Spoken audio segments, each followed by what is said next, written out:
जी अस्सलाम वालेकुम। आज हम 9th चैप्टर स्टार्ट करेंगे, सेकेंड ईयर केमिस्ट्री। चैप्टर का नाम है aromatic compounds and aromaticity. Means इस चैप्टर में हम जो एरोमेटिक कंपाउंड्स हैं उनके बारे में पढ़ेंगे। हम देखेंगे कि एरोमेटिक कंपाउंड्स होते क्या हैं, फिर इनको नेमिंग कैसे देते हैं, फिर इनकी प्रिपरेशंस कैसे होती है, और at the end as usual इनके रिएक्शंस क्या होते हैं, यूजेस क्या होते हैं। ठीक है, तो आज हम जो है वो introduction to aromatic compounds and nomenclature के बारे में पढ़ेंगे कि एरोमेटिक कंपाउंड्स होते क्या हैं और इनका नॉमेनक्लेचर क्या है, इनको आईयूपैक नेमिंग कैसे देते हैं। ठीक है, सबसे पहले इंट्रोडक्शन हम करेंगे।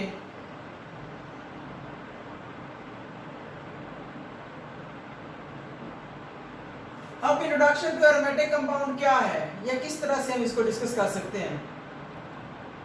देखिए, ये लफ्ज है एरोमेटिक।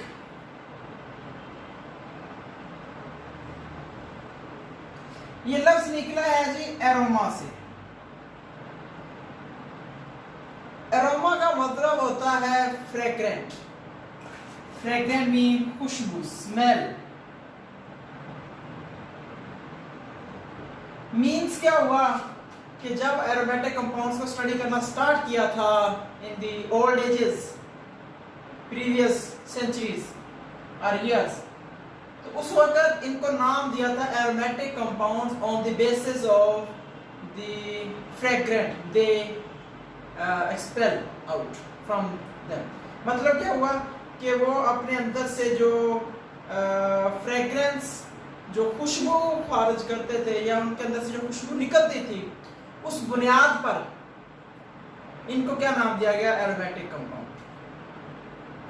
ठीक है, लेकिन फिर बाद में जैसे जैसे ज़ाहिर सी बात है स्टडी आगे एक्सटेंड होती जाती है, मॉडर्न एजेस आती जाती हैं, न्यू स्टडी हुई, न्यू रिसर्च हुई, न्यू एक्सपेरिमेंटेशंस हुए, तो उससे पता चला कि नहीं, बहुत से ऐसे ऑर्गेनिक कंपाउंड भी हैं जो स्मेल तो खारिज करते हैं, मतलब उनकी फ्रेग्रेंस तो होती है, उनकी कोई अरोमा तो होती है, लेकिन वो एरोमेटिक नहीं होते।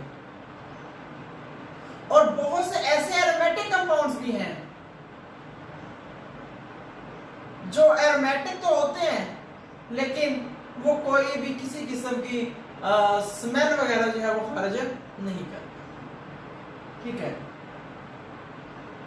तो फिर बाद में लेटर ऑन इस कंसेप्ट को थोड़ा सा डेविएट कर दिया गया, चेंज कर दिया गया कि aromatic compound not only those which show aroma, which expel out fragrance, but they may be someone else। वो कुछ और भी हो सकता है, कुछ और भी नेचर के हो सकते हैं, लेकिन ओवरऑल वो एरोमेटिक कंपाउंड्स ही हैं। अब जब लेटेस्ट स्टडी आई तो फिर कंफ्यूजन तो आ गई कि एरोमा हो ना हो, किस तरह से एरोमेटिक कंपाउंड को स्टडी किया जाएगा या बयान किया जाएगा। एक कंसेप्ट तो एक अलग से है, वो समझ लें कि आपकी बुक में भी वो चीज लाइन लिखी हुई है कि ऑलमोस्ट जितने भी एरोमेटिक कंपाउंड्स हैं उनके अंदर बेंजीन रिंग होता है। बेंजीन रिंग की वजह से ही उनको एरोमेटिक कंपाउंड्स कहते हैं। तो आप एक डेफिनेशन या एक क्लैरिफिकेशन तो ये दे सकते हैं कि aromatic compounds are those compounds which have at least one benzene ring, जिनके अंदर कम से कम क्या हो, एक बेंजीन रिंग हो। ठीक है, ये तो हो गया। कोई और भी इसका कंसेप्ट हो सकता है, कोई और भी इसका तरीकाकार है एरोमेटिक कंपाउंड्स को जस्टिफाई करने का। तो 3 से 4 बेसिक पॉइंट्स हैं, 3 से 4 बेसिक कंडीशंस हैं। वो कंडीशंस जिन कंपाउंड्स के अंदर होंगी, मतलब जो कंपाउंड वो कंडीशंस को फुलफिल करेगा वो एरोमेटिक होगा, अदरवाइज वो एरोमेटिक नहीं होगा। अब वो कंडीशंस कौन सी हैं for a compound to be existent और to be nominated as aromatic compound, वो कंडीशंस कौन सी हैं, उन कंडीशंस को हम देख लेते हैं। तो हमारे पास है जी कंडीशंस। सबसे पहली कंडीशन, वो कंपाउंड क्या होना चाहिए, साइक्लिक। एरोमेटिक कंपाउंड होने के लिए पहली कंडीशन क्या है कि जिस कंपाउंड को आप ये जस्टिफाई या ये नॉमिनेट करना चाह रहे हैं, इज इट एरोमेटिक और नॉट, तो उसके लिए सबसे पहली कंडीशन क्या होगी, सबसे पहला क्या तरीकाकार होगा कि वो कंपाउंड साइक्लिक होना चाहिए। अगर वो कंपाउंड साइक्लिक कंपाउंड नहीं है तो वो एरोमेटिक नहीं होगा, पहला। तो ये पहली कंडीशन थी। दूसरी कंडीशन है कि वो कंपाउंड प्लेनर होना चाहिए। अब प्लेनर का क्या मतलब हुआ, प्लेन, जैसे ये एक प्लेन है,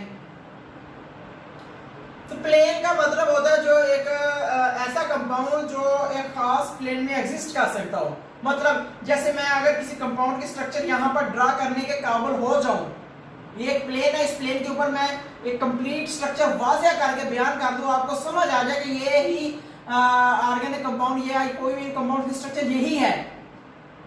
कोई out of plane into plane means कोई 3 डायमेंशनल कंडीशन ना हो। जैसे आप लोग फर्ज करें, लेट्स सपोज फर्ज करें कि आपके पास ये होता है एक्स एक्सिस, ये होता है वाई एक्सिस, और ये होता है आप लोग कहते हैं जी एक्सिस। इसको क्या कहते होते हैं, एक्स, इसको कहते होते हैं वाई,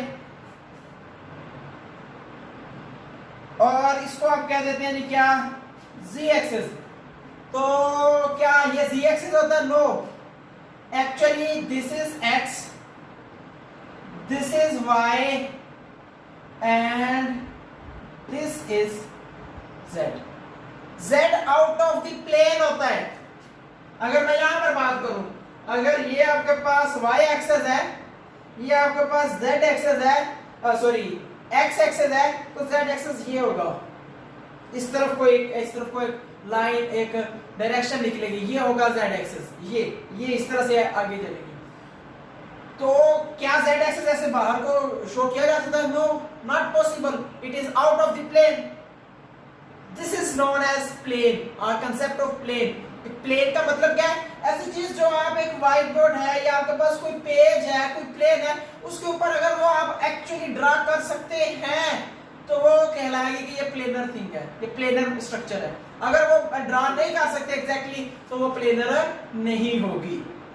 यहां पर z एक्सिस प्लेनर नहीं होता, प्लेन में नहीं आता, आउट ऑफ द प्लेन होता है, ये हम इसको अज्यूम करते हैं। ठीक हो गया, तो ये बात क्लियर होगी कि उसको प्लेनर होना चाहिए। उसके बाद तीसरी कंडीशन क्या आनी चाहिए, कॉन्जुगेशन। उसके अंदर क्या होनी चाहिए, कॉन्जुगेशन। अब कॉन्जुगेशन किसे कहते हैं, कॉन्जुगेशन का मतलब होता है alternating single double bonds. Let's suppose ऐसे एक सिंपल सी रफ सी example, carbon single bond, carbon double bond, carbon single bond, carbon double bond, carbon single, carbon double, single double.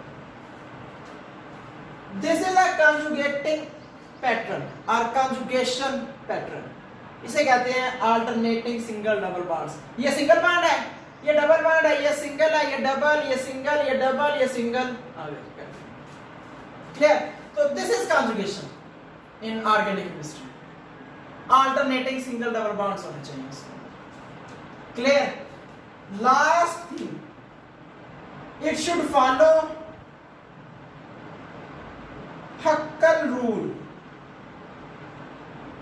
किसी भी कंपाउंड को एरोमेटिक होने के लिए सबसे बेसिक कंडीशन क्या है कि उसको हक्कल रूल को फॉलो अप करना चाहिए। वो हक्कल रूल को फॉलो करता हो, हक्कल रूल को क्या करता हो, फॉलो करता हो। कैसे फॉलो करता हो, हक्कल रूल क्या होता है, हक्कल रूल कहलाता है जी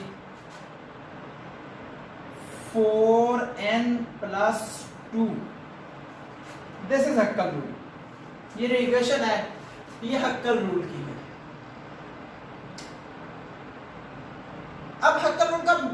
कंसेप्ट होता क्या है, पहले मैं इस इक्वेशन को थोड़ा सा डिटेल में बता दूं, फिर हम हक्कल रूल के एग्जैक्ट कंसेप्ट या एरोमेटिक कंपाउंड से इसका क्या ताल्लुक है उसकी तरफ हम आएंगे। ठीक है, तो n यहां पर क्या है, n may be any number, we start from 0 to infinity।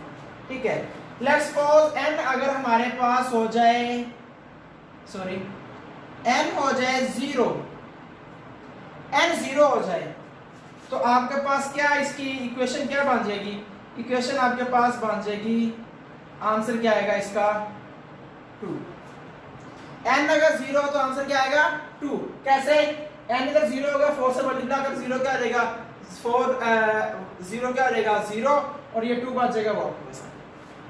ठीक है, और दूसरी उसके बाद क्या हो जाएगी कंडीशन, दूसरा आपके पास अगर आप n इज इक्वल टू ले लें 1, अब जब आप n इज इक्वल टू 1 लेंगे तो हमारे पास क्या हो जाएगा, n यहाँ पर 1 है, 4 से मल्टीप्लाई होगा तो 4 1 4 प्लस क्या आ गया 2, कितना हुआ 6। n अगर आपके पास 3 आ जाए, 2 आ जाए तो क्या होगा, 2 को 4 से मल्टीप्लाई करें n की वैल्यू पुट करके क्या हो जाएगा 8, 2 प्लस किया क्या आ जाएगा 10। n आपके पास आ गया 3 तो क्या होगा 3 4 12 और 2 14, मतलब पहले में 2 है, पहली वैल्यू के लिए n 0 वैल्यू के लिए हमारे पास 2 है, उसके बाद उसमें 4 4 4 4 ऐड करते जाए, 2 6 10 14 18 22 26 like this। So by solving this equation we get a series of numbers। कौन सी सीरीज होगी आपके पास 0 2 0 नहीं 2 से 2 6 10 14 18, n 4 होगा, 4 4s are 16 18 22 so on। So we get this type of series of number। अब इस सीरीज का क्या रोल है यहाँ, या इसका क्या मतलब है, इसका मतलब क्या है उसकी तरफ आप आते हैं। इसका मतलब ये है कि अगर कोई कंपाउंड एरोमेटिक है ना तो उसके अंदर पाई इलेक्ट्रॉन्स, क्या पाई इलेक्ट्रॉन्स की जो तादाद है, पाई इलेक्ट्रॉन्स की जो तादाद है वो इस पैटर्न में होनी चाहिए। मतलब अगर किसी कंपाउंड के अंदर ये पहली 3 कंडीशंस भी फॉलो अप हो और उसके अंदर 2 इलेक्ट्रॉन हो पाई तो वो क्या होगा एरोमेटिक। फिर अगर वो पहली 3 कंडीशन को फॉलो करता हो, तीनों कंडीशन साइक्लिक भी हो, प्लेनर भी हो, कॉन्जुगेशन भी हो उसमें, और उसके अंदर 6 इलेक्ट्रॉन हो तो वो भी एरोमेटिक ही होगा। और अगर उसका पहले 3 कंसेप्ट फॉलो करने के बाद अगर उसके अंदर 10 इलेक्ट्रॉन आ जाएं तो वो क्या होगा, वो भी एरोमेटिक ही होगा। Clear? So this is the concept to जज, to notice that which compound will be aromatic and which will not. Clear? अब ये तो आपके पास एक पैटर्न आ गया। अगर मैं कहूं बाकी तीनों कंडीशंस फॉलो अप हो रही है लेकिन उसके अंदर जो पाई इलेक्ट्रॉन्स हैं वो 4 हैं तो क्या वो एरोमेटिक है? नो। अगर मैं कहूं पहली 3 कंडीशन फॉलो हो रही लेकिन उसके अंदर पाई इलेक्ट्रॉन्स 8 हैं, क्या वो फॉलो अप है? क्या वो एरोमेटिक है? No. So this is the concept for the conditions of an aromatic compound. एक एरोमेटिक कंपाउंड के प्रूफ करने के लिए कि ये एरोमेटिक है या नहीं, हमारे पास क्या कंडीशंस होनी चाहिए वो आपको यहां जस्टिफाई करनी है। ठीक है, साइक्लिक हो गया, प्लेनर हो गया, कॉन्जुगेशन होगी, हक्कल रूल हो गया। अब हम इस कंपाउंड को चंद एक मॉलिक्यूल्स पर अप्लाई करके देखते हैं। अब आगे पढ़ेंगे ये कंपाउंड्स।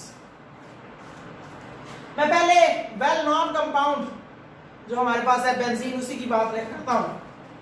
हमारे पास ये बेंजीन है, इसके अंदर ये स्ट्रक्चर होती है। क्या ये प्लेनर है? यस प्लेनर है। इस व्हाइट बोर्ड के ऊपर इजीली इसको ड्रा कर लिएगा, कहीं इसके आउट ऑफ या इनटू द प्लेन बॉन्ड्स नहीं है। क्या ये साइक्लिक है? Yes it is cyclic, 6 carbon atoms are in cyclic way. क्या इसमें कॉन्जुगेशन है? यस है, double bond single bond, double bond single bond, double bond single bond. So conjugation is also present in benzene. क्या ये Huckel rule means इस series के मुताबिक pi electrons रख रहा है? कितने पाई इलेक्ट्रॉन्स हैं जी? एक पाई बॉन्ड, दूसरा पाई बॉन्ड, तीसरा पाई बॉन्ड, 3 पाई बॉन्ड्स हैं और 3 पाई बॉन्ड्स, हर पाई बॉन्ड में 2 इलेक्ट्रॉन होंगे, तो 3 पाई बॉन्ड्स में 6 पाई इलेक्ट्रॉन्स होंगे। क्लियर हो गया कि बेंजीन के अंदर कितने पाई इलेक्ट्रॉन्स हैं? 6 पाई इलेक्ट्रॉन्स हैं। सो हक्कर रूल भी फॉलो हो रहा है। So benzene is aromatic compound as per these conditions. इन कंडीशंस के मुताबिक बेंजीन जस्टिफाइड हो गया कि बेंजीन एक जो है वो क्या है? एरोमेटिक कंपाउंड है। क्लियर है? ठीक है। अब बेंजीन का क्लियर हो गया। यहां पर एक छोटा सा सेपरेट कंसेप्ट आपको बता दूं, पता होगा आपको, जस्ट थोड़ा सा क्लियर कर दूं कि अगर वो पूछे, वैसे कि एमसीक्यूज में पूछ ले, अच्छा कि बेंजीन के अंदर 6 तो पाई इलेक्ट्रॉन, तो सिग्मा इलेक्ट्रॉन्स कितने हैं? तो भाई बाकी जितने भी इसके बॉन्ड्स होंगे ना, कार्बन कार्बन के बॉन्ड्स, कार्बन हाइड्रोजन के बॉन्ड्स, उन सब बॉन्ड्स के अंदर जितने बॉन्ड्स होंगे, लेट्स सपोज इसके अंदर कितने हैं? 6 तो इसके 1 2 3 4 5 6 तो इसके कार्बन कार्बन बॉन्ड्स है सिग्मा, और 6 इसके हाइड्रोजन के साथ है, कितने हो गए? 12। इसके अंदर ऑलमोस्ट कितने हो गए? 24 सिग्मा इलेक्ट्रॉन्स। क्लियर हो गया? तो इस तरह से आप दोनों चीजों को क्लैरिफाई कर सकते हैं। अच्छा ये होता है बेंजीन। अब आप कोई और एग्जांपल ले लें, कोई और एग्जांपल ले लें जिसको आप जस्टिफाई कर सके क्या वो आपका रूल को फॉलो करता है कि नहीं। आप ले लें एग्जांपल। आप एग्जांपल लेते हैं जी, आप आगे पढ़ेंगे, मैट्रिक में आपने ये पढ़ी हुई है।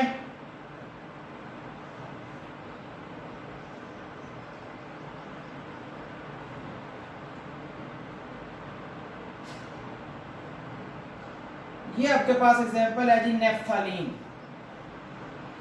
इसका double bond, double double double और ये डबल। अब आपसे पूछा जाता है कि बताएं जी, ये था बेंजीन और ये क्या है? नेफ्थालीन। तो आपसे पूछ रहा था बताएं जी कि नेफ्थालीन एरोमेटिक है कि नहीं। तो क्या तरीकाकार है? चलो कंडीशंस को देख, साइक्लिक है या नहीं है, प्लेनर है या नहीं, प्लेनर भी है, सारे बॉन्ड्स इजीली प्लेन के ऊपर ड्रा हो रहे हैं, कोई out of into the plane कोई बॉन्ड नहीं है। कॉन्जुगेशन है double bond, single double single double single double single double single double सिंगल, किसी भी तरह से आप इसको ले सकते हैं। डबल सिंगल बॉन्ड्स भी इसके अंदर मौजूद है, मतलब अल्टरनेटिंग सिंगल डबल बॉन्ड्स हैं, तो इसके अंदर कॉन्जुगेशन भी मौजूद है। क्या ये हक्कर रूल को फॉलो करता है? नेफ्थालीन काउंट कर लें, कितने पाई बॉन्ड्स हैं? 1 2 3 4 5। कितने पाई बॉन्ड्स हैं जी? ये 5 पाई बॉन्ड्स हैं। तो 5 पाई बॉन्ड्स होने की वजह से कितने हो गए? 10। तो 10 की वजह से क्या हो गया? ये हक्कर रूल को भी फॉलो कर रहा है। अब जब ये 10 को फॉलो कर रहा है, हक्कर रूल को फॉलो कर रहा है, सो ऑल कंडीशंस क्लैरिफाई हो गई। तो अब ये नेफ्थालीन भी जस्टिफाइड हो गया कि इट इज अ एरोमेटिक। तो these are the criteria for the justification for the clarification or nomination of a compound as aromatic compound। कि कोई कंपाउंड एरोमेटिक होगा या नहीं होगा, उसकी ये कंडीशंस हैं आपके पास। क्लियर हो गया? तो ये था एक ओवरव्यू, एरोमेटिक कंपाउंड होता क्या है और उसको जस्टिफाई कैसे किया जाएगा कि yes it is aromatic compound. तो उसकी ये कंडीशंस थी, ये सारा इसका कंसेप्ट था। मैंने सारी कंडीशंस को एग्जांपल्स के साथ जस्टिफाई करके आपको बता दिया। अब आगे है इसकी नॉमेनक्लेचर। पहले क्लासिफिकेशन है छोटी सी, फिर आगे क्या है? Nomenclature of aromatic compounds.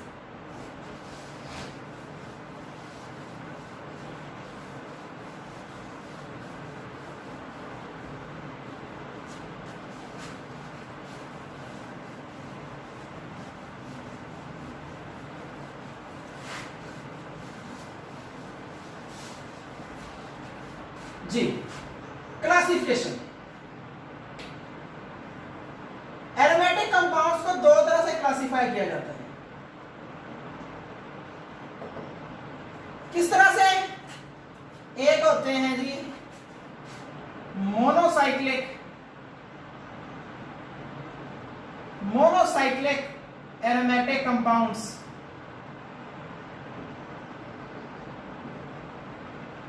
और दूसरा आपके पास है जी पॉलीसाइक्लिक एरोमेटिक कंपाउंड्स।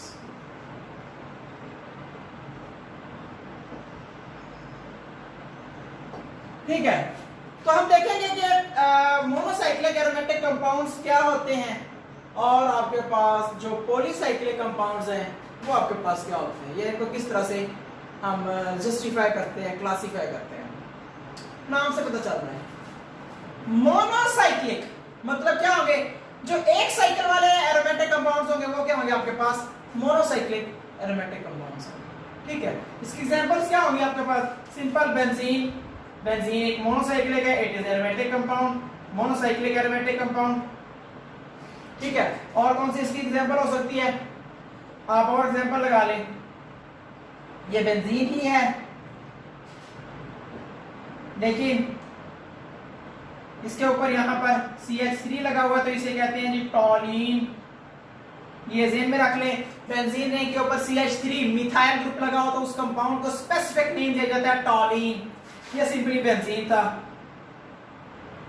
और एग्जांपल ले लें, और एग्जांपल चले आप क्या है जी आपके पास, ये बेंजीन रिंग है, इसके ऊपर आप लगा दे NO2, इसे पढ़ेंगे नाइट्रोबेंजीन, नाइट्रोबेंजीन है ये। ये भी क्या है, सिंगल साइकिल वाली है, एक साइकिल वाली है, सो this is also a monocyclic aromatic compound. Clear हो गया? इसके अलावा और भी बहुत सी एग्जांपल्स आपकी बुक में गिवन है। आपकी बुक में बेंजीन सल्फोनिक एसिड गिवन है, आपकी बुक में एक और एग्जांपल है बहुत वेल नोन है, मैं इन्हीं को रेज करके यहीं पर बता देता हूं आपको। दो तीन एग्जांपल्स बहुत मशहूर हैं। एक आपके पास है जी फिनोल, इसका बकायदा चैप्टर है आगे चल के। फिनोल, अगर बेंजीन रिंग के ऊपर OH अल्कोहलिक ग्रुप लगा हो तो इसे क्या कहते हैं? फिनोल। ये भी सिंगल रिंग है, एक रिंग वाली है, तो ये भी क्या है? मोनोसाइक्लिक है। फिर अगर आपके बेंजीन रिंग के ऊपर SO3H लगाओ तो इसे पढ़ देते हैं बेंजीन सल्फोनिक एसिड।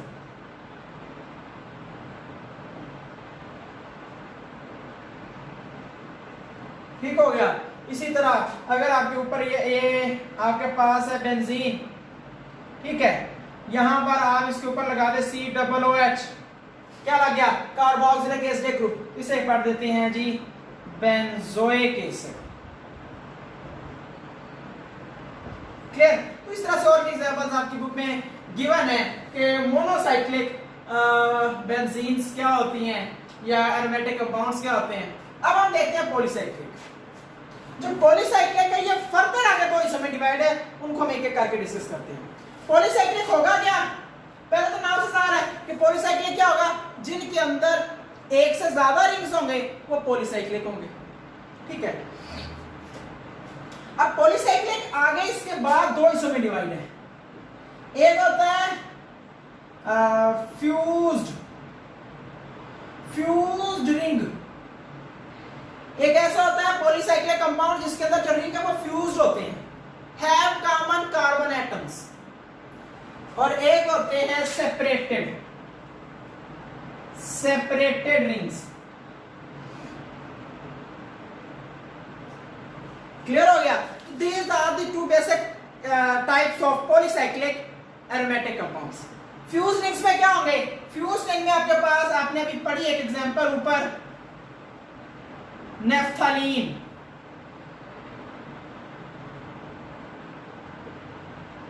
ये देखें, ये फ्यूज रिंग है, इसमें अगर आप नोट करें ये वाला कार्बन और ये वाला कार्बन ये आपस में क्या है?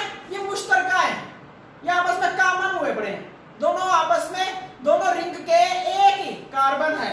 यानी कि आपके ध्यान में ये नजर आ रहा होगा, ये अगर आप चाहें इसको ज्यादा क्लैरिफाई करना 7 चैप्टर में जब आपने क्लासिफिकेशन ऑफ ऑर्गेनिक कंपाउंड थी वहां मैंने बहुत डिटेल में बताया हुआ है कि इस कंपाउंड के अंदर आपको लग रहा होगा कि 2 बेंजीन रिंग है और एक बेंजीन रिंग में 6 कार्बन होते हैं, आपके ज़हन में होगा इसके अंदर 12 कार्बन है। ऐसा नहीं है, क्योंकि यहाँ पर 2 कार्बन कॉमन हो चुके हैं तो 2 कार्बन कम हो जाएंगे। लाइक 1 2 3 4 5 6 7 8 9 10, इसके अंदर 10 कार्बन एटम्स हैं। 2 कार्बन एटम्स क्या हो गया, कॉमन बिटवीन द 2 रिंग्स। सही हो गया, तो इसलिए ये फ्यूज्ड रिंग होंगे। ये क्या होंगे, ये फ्यूज्ड रिंग एरोमेटिक कंपाउंड्स या पॉलीसाइक्लिक एरोमेटिक कंपाउंड्स होंगे। और इसकी एग्जांपल नेफ्थलीन हो गया, उसके बाद एंथ्रासीन होता है जी, एंथ्रासीन। एंथ्रासीन में 3 होते हैं फ्यूज रिंग।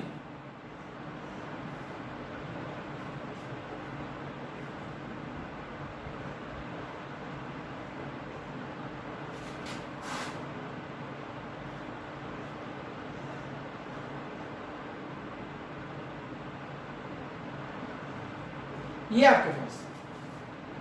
आपके पास आ गया, ये है एंथ्रासीन। एंथ्रासीन में ये सिचुएशन होती है आपके पास, ठीक है। तो इस तरह से आप इसको जस्टिफाई कर सकते हैं कि किस तरह से इसके अंदर कॉमन नंबर्स आ गए, कॉमन रिंग्स आ गए और ये तीनों रिंग्स आपस में क्या हुए पड़े, फ्यूज्ड हुए पड़े, ठीक है। तो ये इसकी आप इसका कंजुगेशन भी आप दे सकते हैं, इसको कंजुगेशन को कंफ्यूज नहीं होना। इसकी कंजुगेशन ऐसे होगी, double single double single double single double single, ठीक है, double single double single double single double. इस तरह से आप इसको नेम वगैरह जैसा मर्जी इसको आप स्टडी कर सकते हैं, जिस तरह से मर्जी कर सकते हैं। मतलब क्या हुआ कि पहले आपके पास रिंग में 3 बॉन्ड हो गए, अगले दोनों में क्या होंगे, 2-2 रिंग होंगे।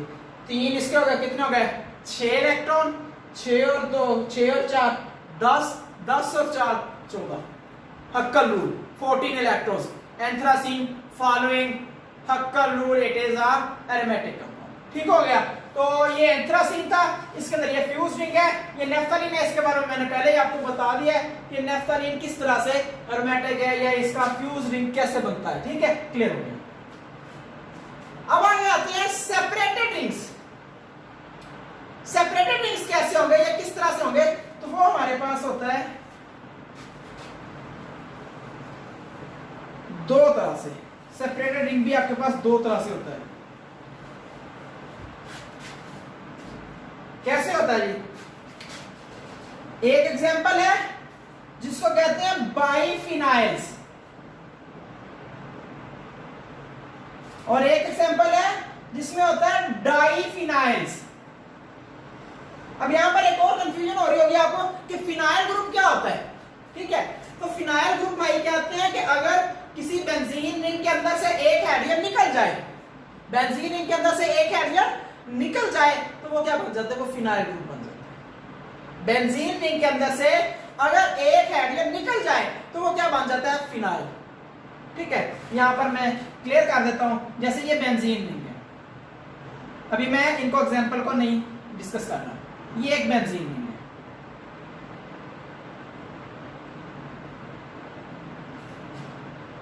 ये आपके पास आ गया, ये एक बेंजीन, ठीक है। इसके अंदर ये डबल सिंगल डबल डबल, ये है बेंजीन रिंग। अब अगर मैं कहूं कि इसके अंदर से यहां से एक हाइड्रोजन निकल गया, ये बॉन्ड खाली है, तो ये फिनाइल ग्रुप होगा। ये क्या कहलाएगा, फिनाइल। एक और कंसेप्ट होता है, ये फिनाइल है, एक और कंसेप्ट होता है उसे कहते हैं अराइल। स्टूडेंट अक्सर कंफ्यूज हो जाते हैं कि जी फिनाइल अराइल में क्या है, दोनों बेंजीन रिंग होते हैं, तो फिनाइल अराइल में फर्क क्या होगा। अगर ये खाली है, यहां पर अगर यहां पर कुछ भी नहीं अटैच, ये खाली बॉन्ड पड़ा हुआ है, तो ये क्या कहलाएगा, फिनाइल। और अगर यहां पर आकर कुछ लग गया है, सपोज क्लोरीन लग गया है, सो this is a substituted benzene, chlorinated benzene. This not this ring, only this ring when chlorine has been attached, no this ring is known as aryl। अगर क्लोरीन नहीं लगा हुआ इस रिंग को कहेंगे फिनाइल, अगर क्लोरीन लगा हुआ है इस रिंग को कहेंगे, सिर्फ इस रिंग की बात हो रही है, इस रिंग को कहेंगे अराइल रिंग या अराइल कंपाउंड। क्लियर हो गया। तो ये कंसेप्ट क्लियर हो गया कि अराइल और फिनाइल में क्या फर्क है। तो हमारा यहाँ पर वैसे बेसिक जो टर्म है वो फिनाइल है, तो हम फिनाइल की दो बातें यहाँ पर, दो क्लासिफिकेशंस हैं, उनके ऊपर दो डिस्कशंस हम देते हैं। ठीक है, बाइफिनाइल क्या होगा? लेट्स सपोज ये एक बेंजीन रिंग है,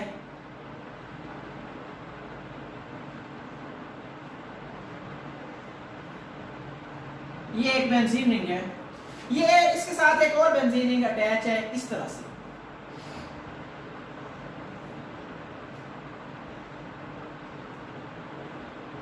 ये अगर दो बेंजीन रिंग सिर्फ एक डायरेक्ट बॉन्ड के जरिए अटैच होंगे, लाइक दिस, एक बॉन्ड के जरिए अटैच होंगे, उसे हम क्या कहेंगे? उसे कहेंगे बायफिनाइल। ये बायफिनाइल, क्लियर?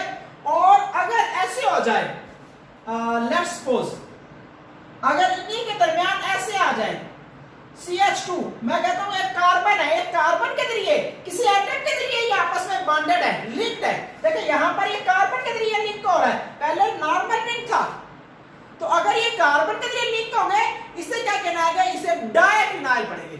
यहां पर ये डायफिनाइल होगा, डायफिनाइल मीथेन। और अगर नहीं होगा तो सिंपली बाइफिनाइल कंपाउंड कहलाएगा। मीथेन नहीं होगा तो उसमें कार्बन ही नहीं होगा extra, clear? So this is known as diphenyl, and if it occurs like only this bond linkage, then it is known as biphenyl. Clear हो गया? तो ये था जी एरोमेटिक कंपाउंड्स, फिर उनकी क्लासिफिकेशन में आगे छोटे छोटे कंसेप्ट थे, मोनोसाइक्लिक और पॉलीसाइक्लिक। पॉलीसाइक्लिक में आगे दो आ गए थे, फ्यूज रिंग और सेपरेटेड रिंग्स। फ्यूज रिंग्स इनके आगे, सॉरी सेपरेटेड रिंग्स के आगे दो एग्जांपल्स आ गई थी, biphenyls and diphenyls. So this is the classification of aromatic compounds. ठीक हो गया? नेक्स्ट आपके पास है नॉमेनक्लेचर ऑफ एरोमेटिक कंपाउंड्स, वो थोड़ा लेंथी टॉपिक है, उसको हम नेक्स्ट लेक्चर में कर देंगे। ठीक हो गया जी? ओके, अल्लाह हाफिज़।